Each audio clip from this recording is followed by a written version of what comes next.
Vous écoutez le journal Lily, chapitre 16. Fixer ses objectifs avec son cheval. Bonjour et bienvenue dans le podcast équin bimensuel qui raconte le quotidien en tant que propriétaire de chevaux.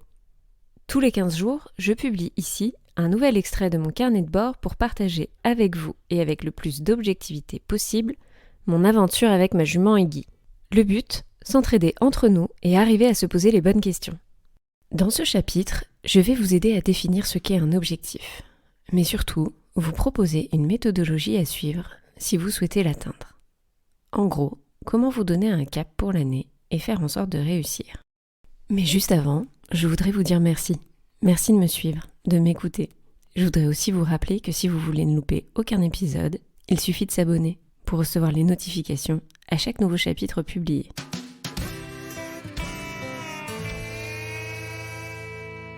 Pour garder le cap, encore faut-il en avoir un. Avant de commencer cet épisode, j'aimerais que vous vous demandiez si vous avez déjà choisi un ou plusieurs objectifs pour cette année. Voilà, c'est la rentrée, c'est généralement le moment où l'on se pose un peu et où l'on programme les prochains mois à venir. On le fait tous et toutes parce que le calendrier nous aide à le faire tout simplement. La rentrée, c'est le moment où l'on redémarre. C'est un peu comme la nouvelle année avec les résolutions. C'est un des moments clés pour se projeter.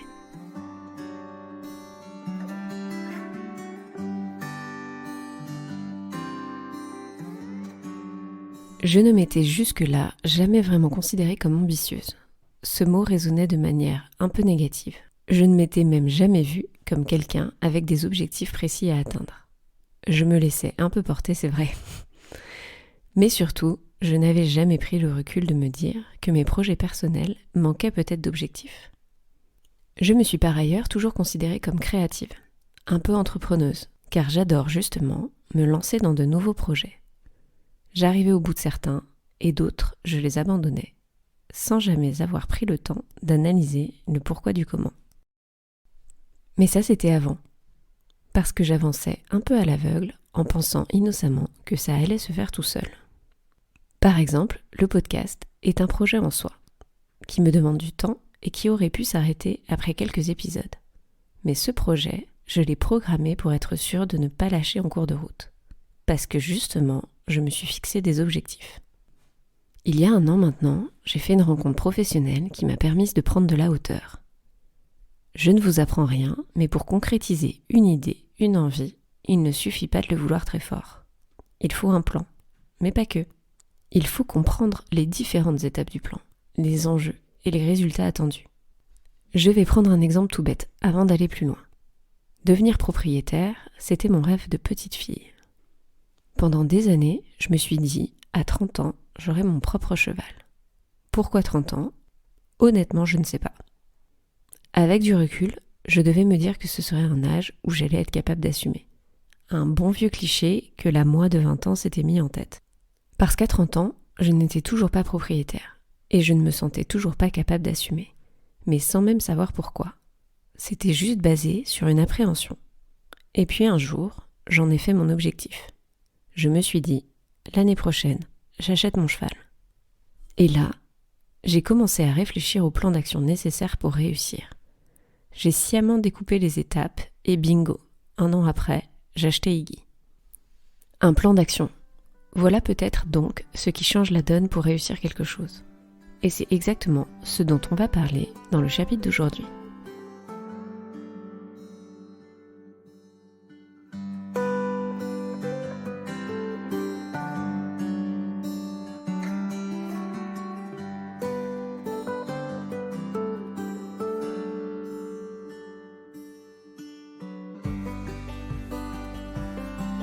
On confond souvent ambition, objectif et résultat. Alors, je vous propose de mettre un peu d'ordre dans tout ça pour commencer. L'ambition.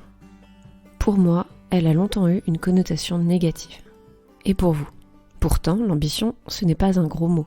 C'est plutôt une des clés nécessaires pour accomplir ses objectifs. Enlevez-vous l'image habituelle qu'on lui prête.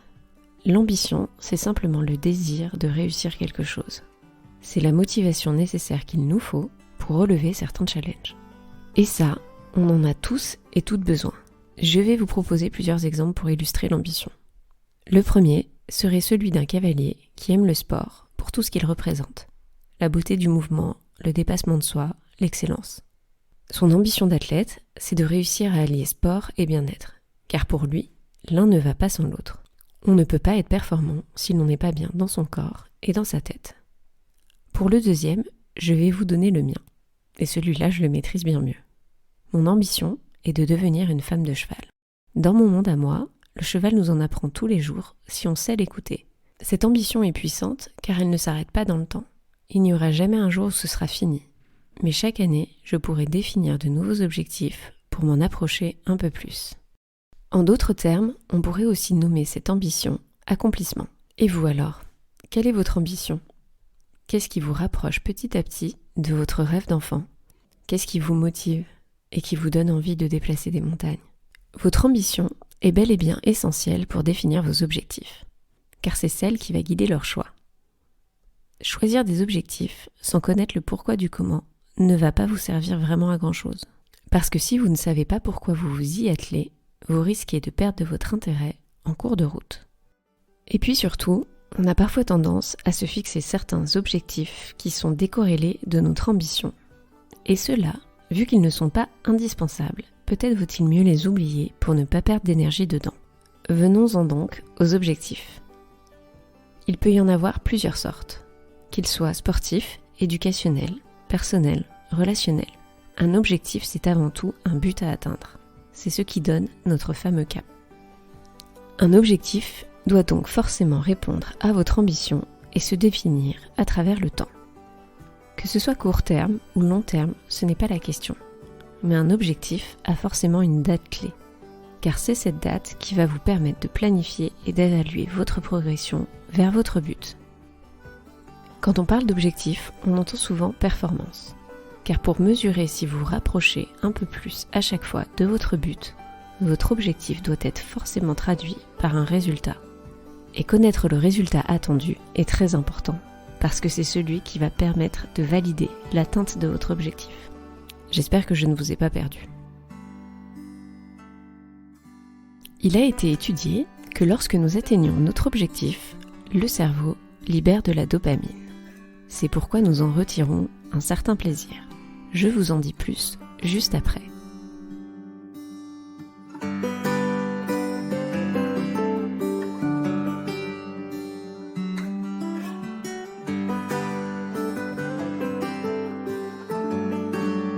Alors, comment fixer ses objectifs ? Depuis quelques jours, en scrollant Instaponnet, je vois que tout le monde parle de ses objectifs pour l'année.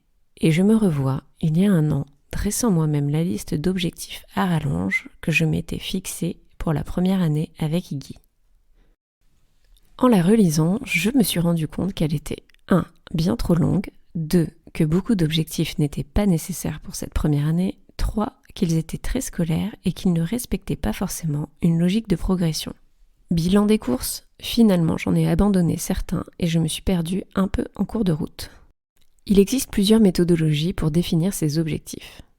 Elles ont toutes des noms acronymes comme SMART, GROW ou CLEAR. La première est apparue en 1981 et a été construite sur les travaux du chercheur en psychologie Edwin Locke. Les deux autres ont été inventés également dans les années 80 par des consultants et coachs qui ont développé de nouveaux outils d'aide à la décision. Ces trois modèles sont assez similaires et s'appuient tous sur les mêmes fondamentaux. Un objectif doit être précis, mesurable, atteignable et servir votre ambition première et vos valeurs si vous ne voulez pas abandonner en cours de route. Ce dernier point est le plus important. Quand on relie l'émotion à l'objectif, l'énergie et la passion peuvent être mobilisées pour l'atteindre. C'est pourquoi, avant de vous lancer tête baissée dans la rédaction de vos objectifs, vous devez donc vous poser la question du pourquoi. Et là, vous me voyez donc revenir discrètement par la petite porte pour vous reparler d'ambition. L'objectif n'est pas le but ultime, ce n'est que l'un des moyens pour l'atteindre. Si vous n'avez pas défini en amont ce que vous souhaitez accomplir, ce en quoi vous croyez, vous n'aurez pas de carotte pour vous motiver au quotidien. Cette année, je me suis fixé par exemple un objectif que j'aimerais atteindre sur 2 ans. J'aimerais pouvoir devenir une propriétaire autonome dans la gestion d'Iggy au quotidien. Qu'est-ce que ça veut dire ? Tout simplement que j'aimerais acquérir suffisamment de connaissances théoriques et techniques pour pouvoir m'occuper au mieux de ma jument, pour suivre sa croissance et son apprentissage. Cet objectif me rapproche un peu plus de mon ambition, celle de passer de simple cavalière à femme de cheval. Il est précis car je suis capable d'en définir le cadre et le contour. L'autonomie dans la nutrition d'Iggy avec le calcul de ration, les soins du quotidien, que ce soit le pansage, les petits bobos ou le vermifuge, la gestion de son pied nu, l'adaptation de son matériel. Il est mesurable par 2 variables. La première, c'est que je peux contrôler et évaluer l'état corporel d'Iggy. La deuxième, c'est que je vais réduire certains frais de professionnels qui font ce suivi aujourd'hui à ma place. Attention, je ne suis pas en train de dire que je vais me substituer à eux. Je dis juste que je veux pouvoir prendre mes décisions et réaliser certains soins moi-même. Pour finir, il est réalisable parce que je l'ai fixé sur 2 ans et je peux suivre différentes formations et me faire accompagner pour apprendre petit à petit. Mais surtout, je me suis fixé que ce seul objectif. Pourquoi ? Parce que celui-ci ne concerne que Iggy. Mais en fait, j'en ai d'autres, avec ma chaîne Orion, d'autres plus personnels avec mon emménagement, puis encore d'autres au boulot. Donc au final, j'ai environ 7 objectifs à mener de front, et ceux-ci sont tous très ambitieux. J'espère que vous me suivez jusque-là. Vous, est-ce que vous êtes capable de passer vos objectifs à la moulinette pour répondre à ces 4 points ? Ou est-ce que vous bloquez sur certains ? J'ai mis du temps à être capable de formuler mes objectifs. Mais une fois que l'on se force à prendre l'habitude de les détailler, on gagne du temps pour la suite. Je voudrais faire une parenthèse de quelques minutes ici. Vos objectifs ne doivent pas devenir une charge mentale de plus à porter au quotidien. Et c'est pour cela que je vous invite à vous poser et à faire ce premier exercice de définition de vos objectifs, en n'oubliant pas tout ce qui existe déjà autour de vous. D'ailleurs, j'en profite pour faire un petit rappel d'autopromo. J'ai fait un épisode sur la charge mentale. Il s'agit du chapitre 10. C'est d'ailleurs l'un des plus écoutés de tous les épisodes, car je crois qu'il parle à tout le monde. S'occuper d'un cheval est déjà un projet ambitieux en soi. C'est pourquoi je vous invite à vraiment prendre le temps de choisir et de trier ce qui est important et primordial pour vous, avant de faire une liste d'objectifs inatteignables.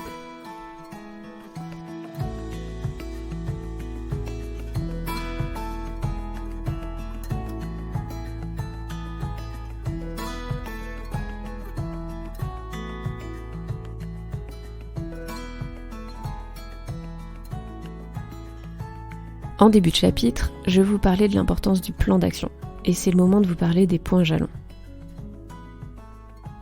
Je vous ai aussi dit que l'accomplissement d'un objectif déclenchait de la dopamine, et je vais donc compléter. Cette libération de dopamine ne se produit pas seulement lorsque vous avez officiellement coché cet objectif sur votre liste.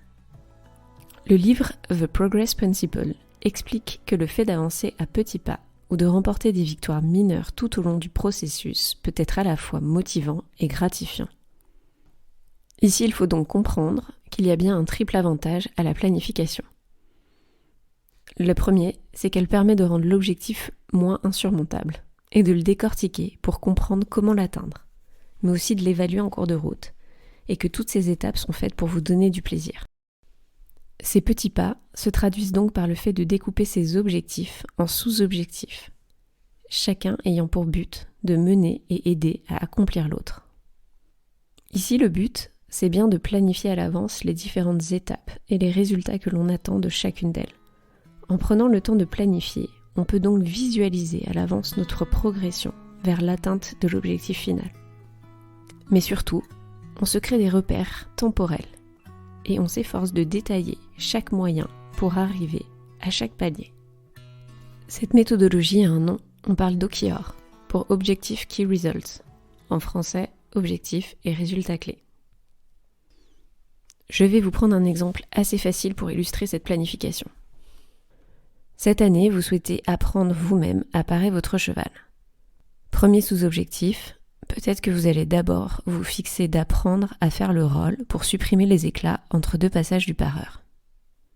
Et puis, d'être à l'aise au bout d'un trimestre sur le fait de faire ces rolls. Deuxième sous-objectif, Peut-être que vous allez vous mettre à apprendre à gérer les talons et l'arrière du pied sous la surveillance de votre pareur. Et lui demander de le faire plusieurs fois de suite à ses côtés lors de ses passages par exemple.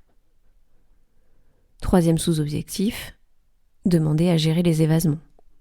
Toujours sous son œil. Et puis le 4e sous-objectif, ça va être de faire un premier pied seul de A à Z. Là, c'est le moment où vous comprenez que je ne suis pas encore une pro des pieds. Mais vous me pardonnerez, parce que c'est un exemple, juste pour vous montrer que rien n'est insurmontable. Si vous êtes capable de vous projeter et de prendre le temps d'avancer petit à petit, vous pourrez arriver à l'atteinte de vos objectifs. Personne n'a appris à gagner un marathon du jour au lendemain.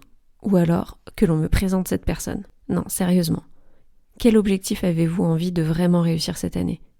Quel est celui qui vous correspond à vous, à qui vous êtes, à ce qui est important à vos yeux ? Lequel vous donne envie de vous challenger, de sortir un peu de votre zone de confort ? Lequel est stimulant sans être inatteignable et irréaliste ? Pour les plus motivés, je vais vous mettre à télécharger la matrice des OKR, vierge et prête à remplir. J'aimerais finir ce chapitre sur cette petite note. C'est ok si vous ne vous donnez pas d'objectif. Parce que parfois, on est dans une année où il y a déjà tellement à faire. Alors oui, je viens de passer une bonne quinzaine de minutes à vous dire que tout est une question de planification. Et ce n'est pas faux. Mais parfois le quotidien est déjà tellement chargé que même rajouter ce petit objectif en plus, ça ne passe pas. Et dans ces moments-là, ça veut parfois simplement dire que ce n'est pas réaliste de vouloir faire plus. C'est déjà la fin de ce chapitre, et j'espère que cet épisode vous a plu. Maintenant, je compte sur vous pour me faire votre retour sur cet épisode par Instagram ou par mail. S'il vous a plu, n'oubliez pas non plus de le partager pour permettre à d'autres amoureux des chevaux d'échanger et de discuter avec nous. Vous pouvez aussi nous laisser quelques étoiles si ce n'est pas déjà fait. En description de cet épisode, je vous ai mis les liens vers les schémas SMART, GROW, CLEAR, ainsi que quelques liens pour en savoir plus sur la théorie des objectifs de Locke et Latham. Vous retrouverez bien sûr la fameuse matrice vierge des OKR. On se retrouve ici dans 15 jours pour un nouvel épisode et en attendant, vous pouvez aussi nous rejoindre Iggy et moi sur Instagram. Merci de votre écoute et à bientôt.